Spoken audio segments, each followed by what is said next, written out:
ବାବୁ ମୁଁ କଣ ଏ ଜନ୍ମରେ କେବେ ବାହା ହେଇପାରିବିନି? ଆରେ ଗଭର୍ଣ୍ଣମେଣ୍ଟ ଚାକିରି ଗୋଟାଏ କରିନି ବୋଲି ମୁଁ କଣ ମଣିଷ ନୁହଁ? ରେ କିଏ କହିଲା ତୁ ମଣିଷ ନୁହଁ? ତୁ ମଣିଷ ମଣିଷ ପରି ସବୁ କାମ କରିପାରିବୁ, ହେଲେ ଗୋଟେ ସୁନ୍ଦରୀ ଝିଅ ବାହା ହେଇପାରିବୁନି, କାହିଁକି ନା ତୋର ସରକାରୀ ଚାକିରି ନାହିଁ। ଜାଣିଛ ବଡ ବାବୁ, ଗୋଟେ ଝିଅ ଦେଖିବାକୁ ଯାଇଥିଲି। ତା ବାପା ମତେ ପଚାରୁଛି, ଏ ପୁଅ ତୁ ଗଭର୍ଣ୍ଣମେଣ୍ଟ ଚାକିରି କରିଛୁ ନା ନାହିଁ? ଆଉ ଯେତେବେଳେ ମୁଁ ତାଙ୍କୁ ମନା କରିଦେଲି ବଡ ବାବୁ, ସେ ମତେ ଏମିତି ନାକ ଟେକୁଛନ୍ତି ଯେ ସତିକି ମୋ ମୁହଁଟା ଯେମିତି ଗୋଟେ ଗୋବର ଗାଡିଆ।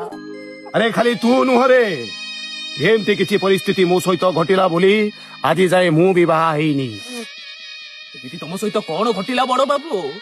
ଆରେ ଜାଣିଛୁ, ମୁଁ ବି ଯୋଉଠିକି ଗଲି ସେଇ ଗୋଟାଏ କଥା, ତମେ ସରକାରୀ ଚାକିରି କରିଛ ନା କରିନ।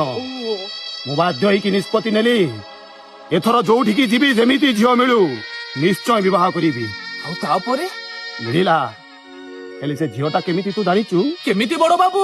ପୁରା ପିତା କାଳି, ତା ମୁହଁଟା ଯେମିତି ପୋଡା ମୋବିଲ ମରା ହେଇଛି। ତମେ କଣ ତାକୁ ଦେଖି ରାଜି ହେଇଗଲ? ଆରେ ଉପାୟ ନଥିଲା ରେ, ମୁଁ ବାଧ୍ୟ ହେଇକି ରାଜି ହେଇଗଲି। ଆଉ ତାପରେ ତା ବୋଉ ମତେ କଣ କହିଲା ଜାଣିଛୁ? କଣ କହିଲା ବଡ ବାବୁ?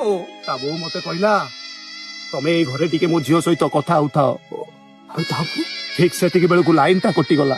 ଆଉ ତାପରେ?